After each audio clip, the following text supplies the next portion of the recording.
Génesis 38.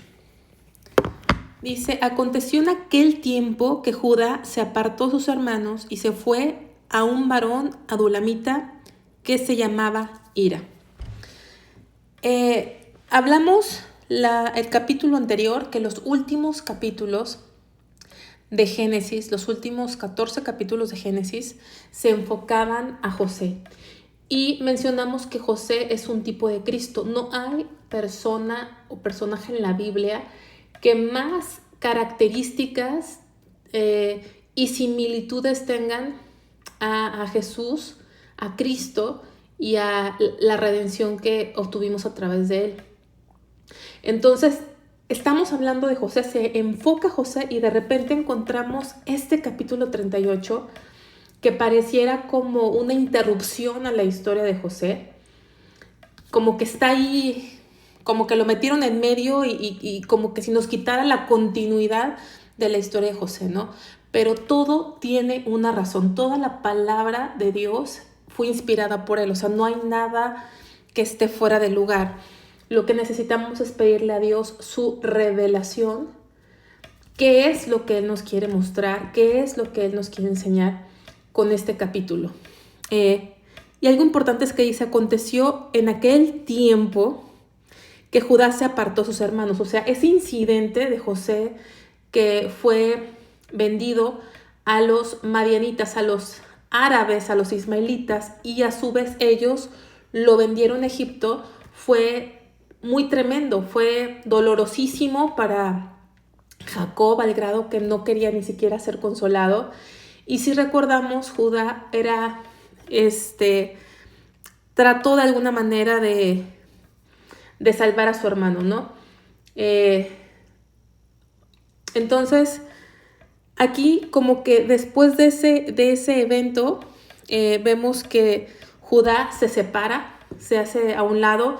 No quiere decir que se haya dejado de la familia, los haya dejado hablar, seguía cumpliendo sus responsabilidades como uno de los cabezas o mayores o líderes de esa familia, pero sí como que puso cierta distancia, más que física, emocional.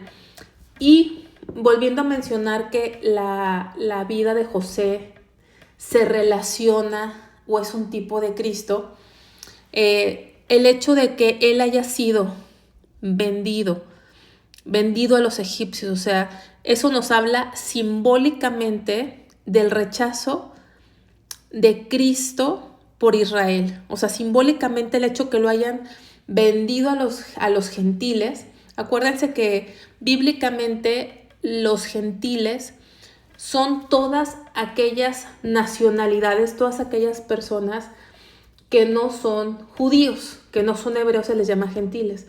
Entonces sus hermanos lo vendieron a los egipcios, o sea, a los gentiles. Y esto, repito, nos habla simbólicamente del rechazo de Israel hacia Cristo y su entrega en mano de los gentiles.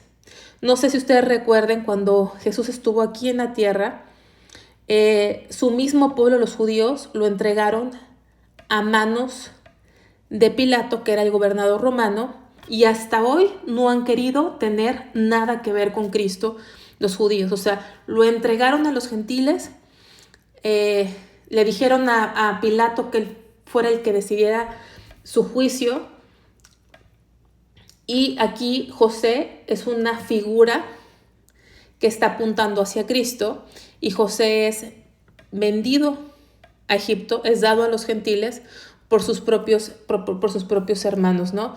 Y aquí pareciera que José ya no está presente, está ausente, está desaparecido indefinidamente, porque nosotros ya sabemos, los que leemos la palabra y conocemos la historia, sabemos en qué termina la historia, pero aquí en este momento pues no se sabía qué de José, sino que simplemente estaba ausente, y vemos en su ausencia lo que pasa, ¿no?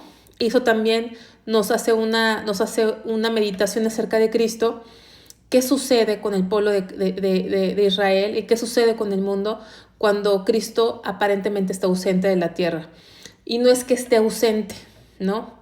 Él es omnisciente, está presente, pero sabemos que Él fue al Padre, ¿no? Y En su ausencia parece que todas las cosas se corrompen, todas las cosas se echan a perder. Lejos de Cristo, cuando estamos lejos de Cristo, nos corrompemos completamente.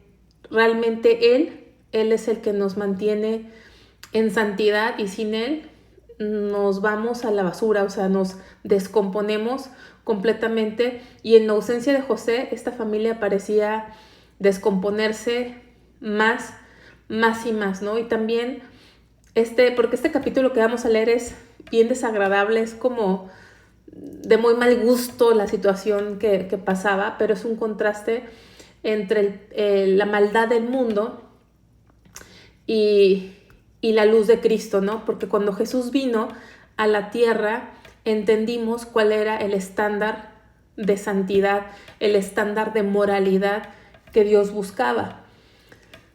Porque si no lo vemos a Él, tendemos a creernos que somos buenos y que estamos bien, pero cuando vemos a Cristo nos damos cuenta que su comportamiento, el estándar de lo que es bueno, está muy lejos de nosotros. Entonces este capítulo hace que haya un contraste tremendo entre la conducta de los hermanos de José y la vida íntegra de José, que es un tipo de Cristo, ¿no? Entonces no estamos exaltando a José, sino estamos viendo hacia Cristo.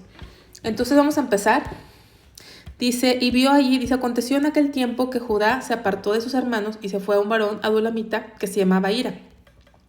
Y vio allí Judá la hija de un hombre cananeo, el cual se llamaba Súa, y la tomó y se llegó a ella. Ya hemos visto que a Dios no le gustan las mezclas, no le gustan los matrimonios mixtos. Y era muy importante conservar la línea pura de donde iba a venir el Salvador.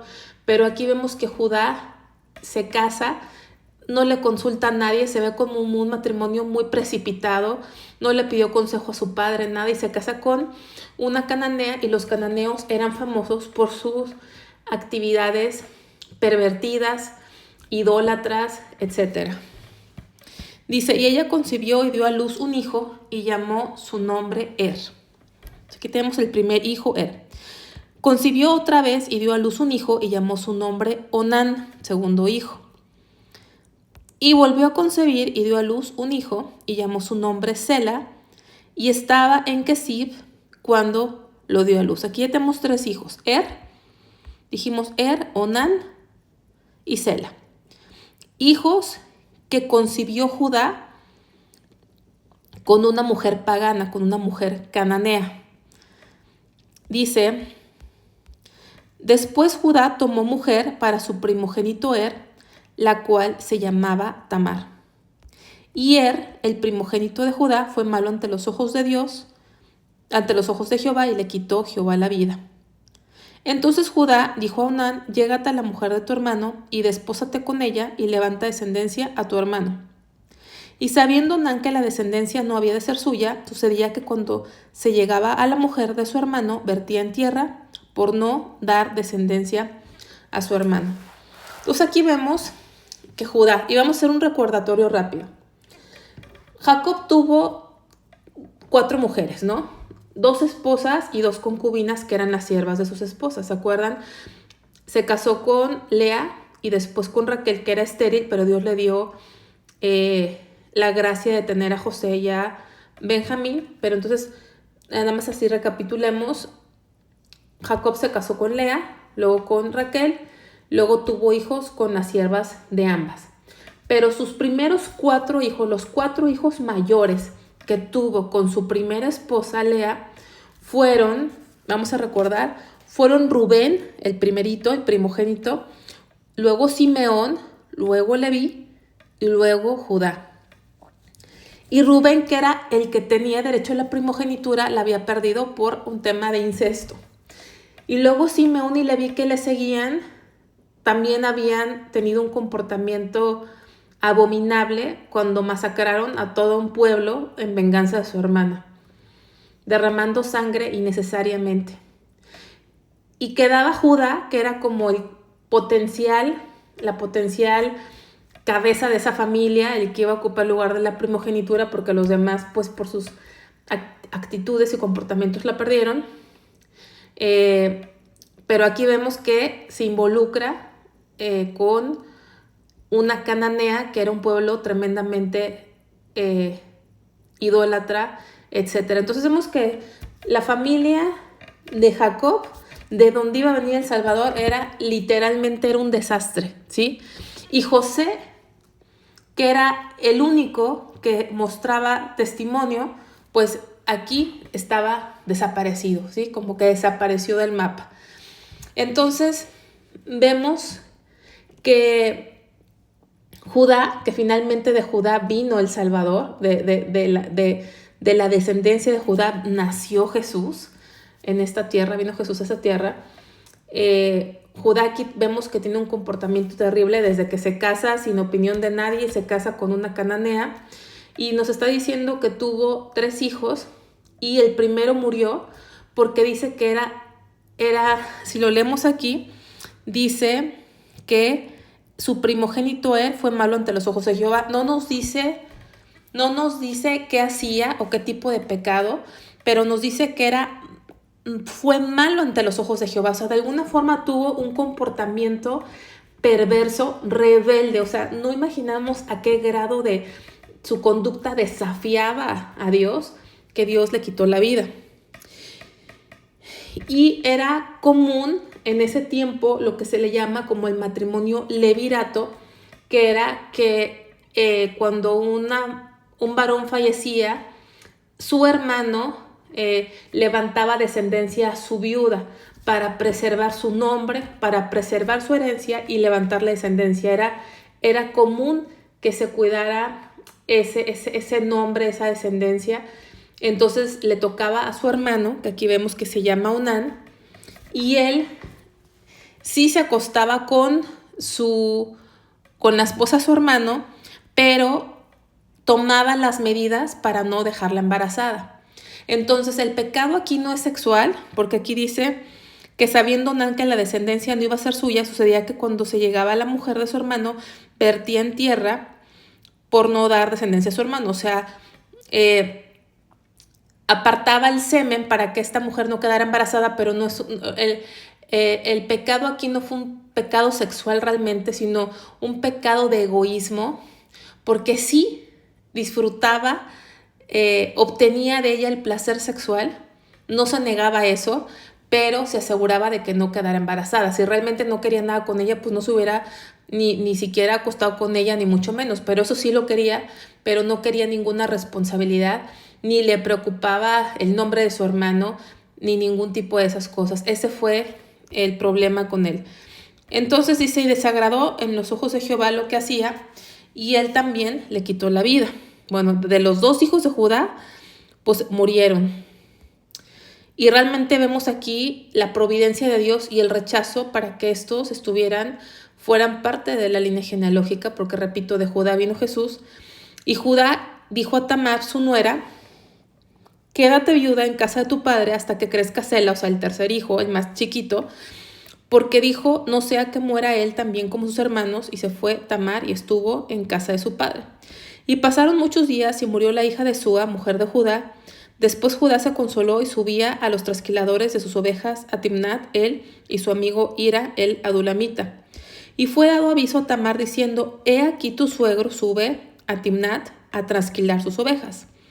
Entonces se quitó ella los vestidos de su viudez y se cubrió con un velo y se arrebozó y se puso en la entrada de Naim junto al camino de Timnat, porque veía que había crecido Sela y ella no era dada a él por mujer.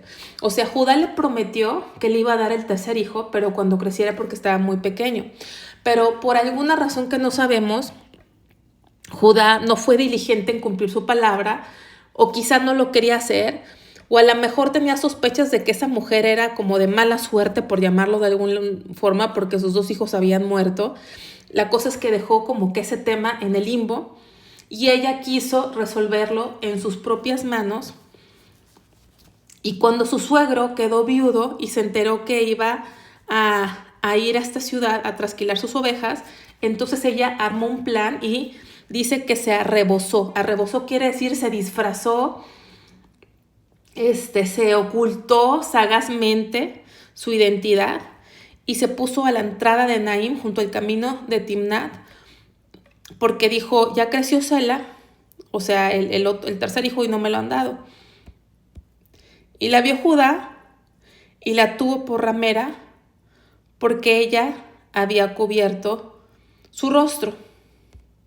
Y se apartó del camino hacia ella y le dijo, déjame ahora llegarme a ti, pues no sabía que era su nuera. Y ella dijo, ¿qué me darás por llegarte a mí?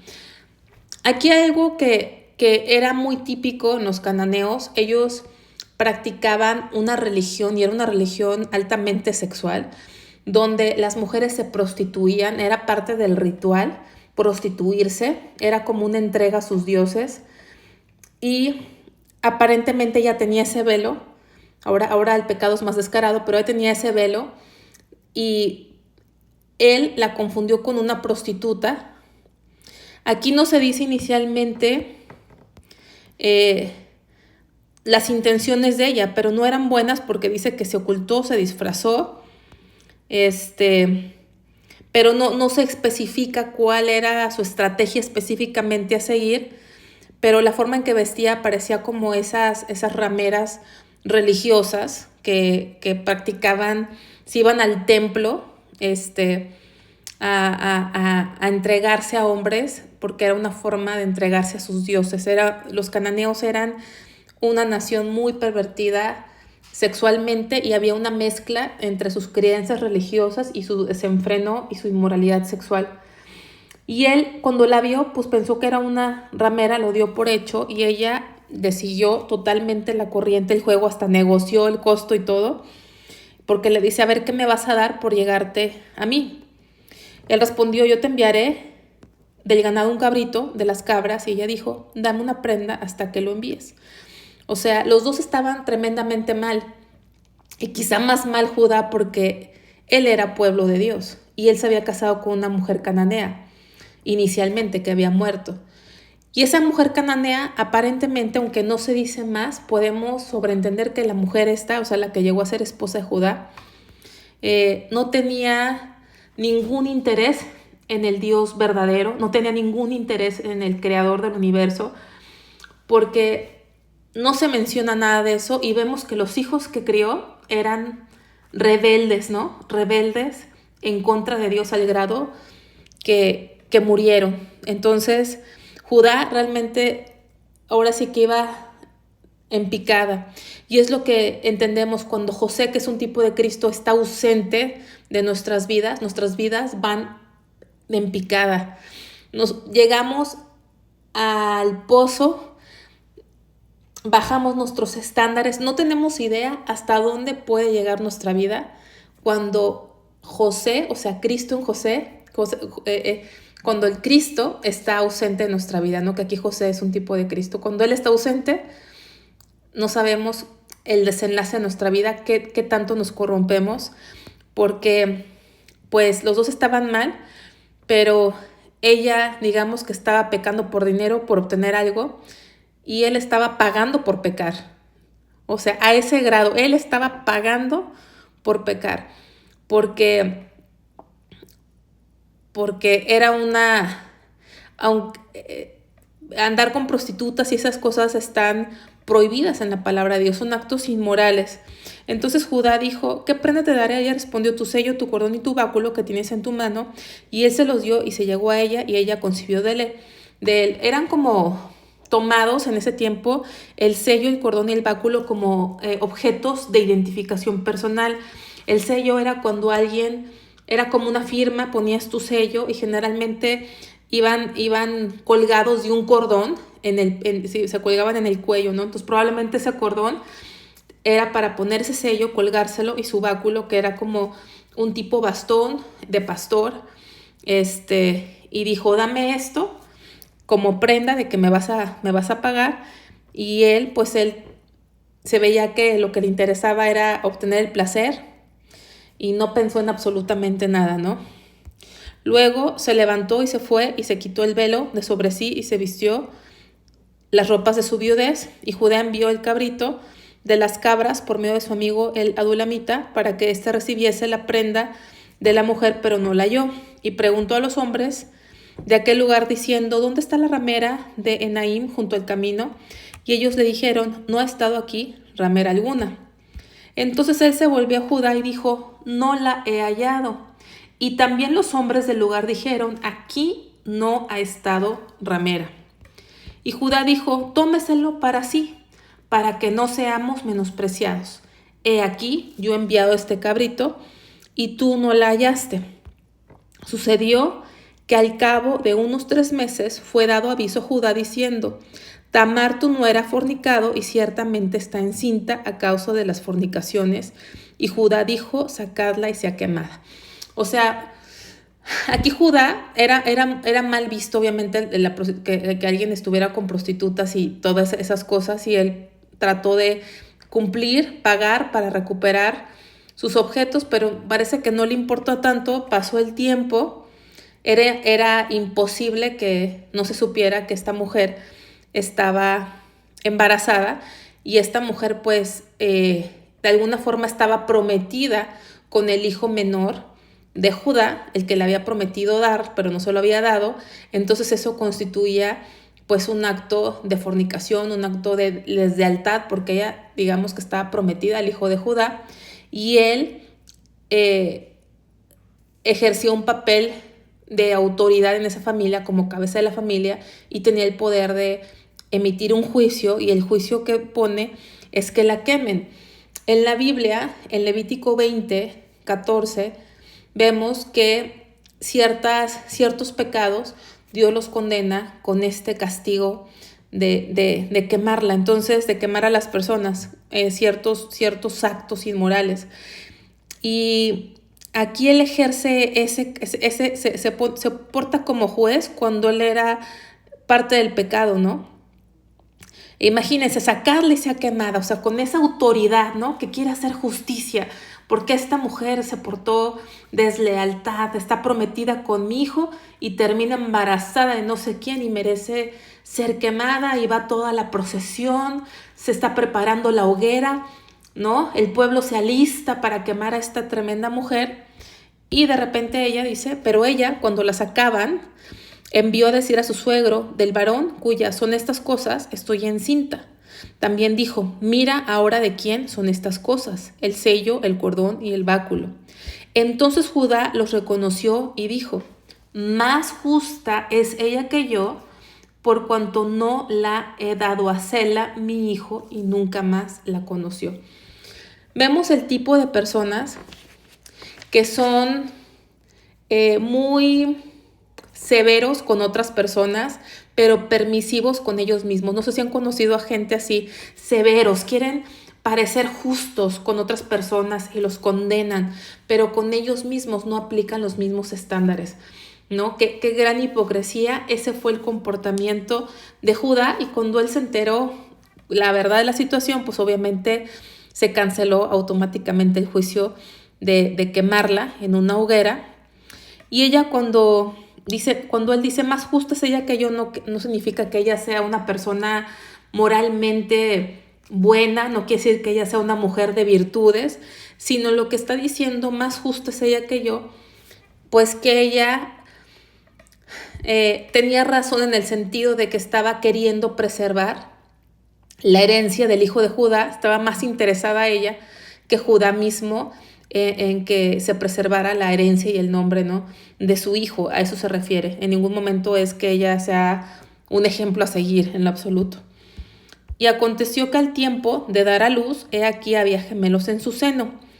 Y aquí como que esta historia nos recuerda, se parece un poco a la historia de cuando nacieron estos mellizos, precisamente Jacob y Esaú, que si se recuerdan hubo una lucha y uno iba a salir primero pero no lo dejó, y terminó saliendo Esaú primero, ¿no? Y aquí dice: y aconteció el tiempo que da luz, he aquí había gemelos en su seno, y sucedió cuando daba a luz que sacó la mano el uno, y la partera tomó y ató su mano un hilo de grana, o sea, un hilo color rojo, diciendo: este salió primero. O sea, uno sacó la manita y la partera le puso, dice que un hilo de color rojo de grana, como para identificar quién había sido el primogénito. Pero pasó algo inesperado.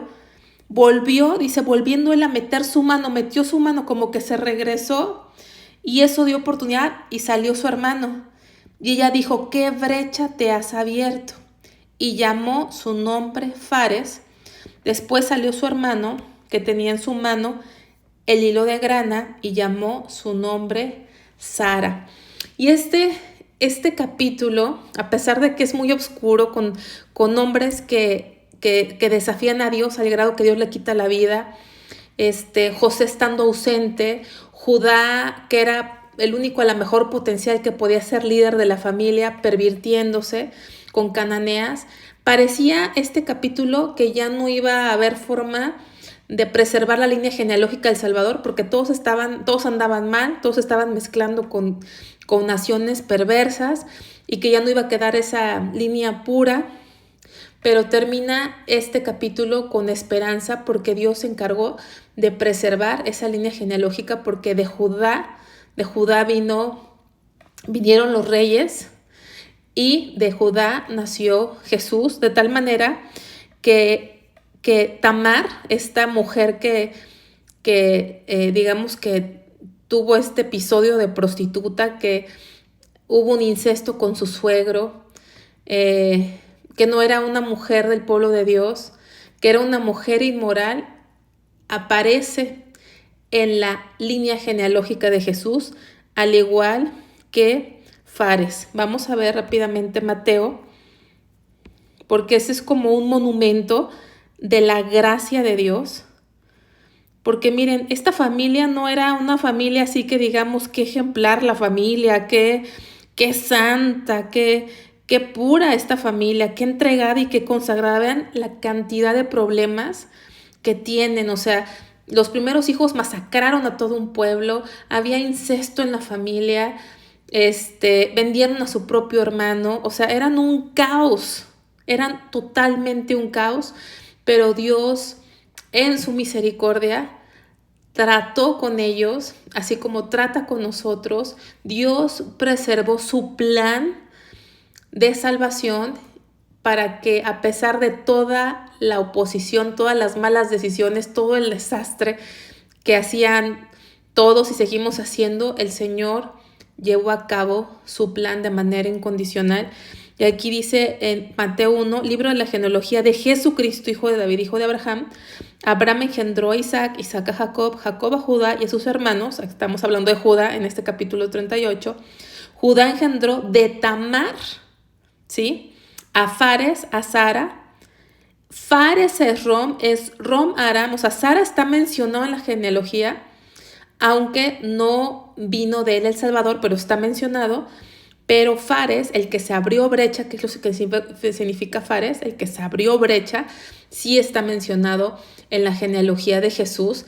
Y esto es un ejemplo de la gracia de Dios, ¿sí? Estas personas de alguna manera son un modelo de arrepentimiento, que Dios puede cambiar nuestro destino a pesar de todas las regadas que damos cuando nos arrepentimos. Dios es misericordioso y poderoso para cambiar lo imposible en nuestra vida, para darnos otro destino diferente al que nosotros estamos a veces avanzando. Estamos avanzando con decisiones terribles a un destino terrible, pero Dios es poderoso para cambiar todas esas cosas. Algo interesante que podemos ver en las historias es cómo el primogénito, casi en todas las historias que hemos visto, el primogénito no termina siendo fungiendo el papel de primogénito, no termina siendo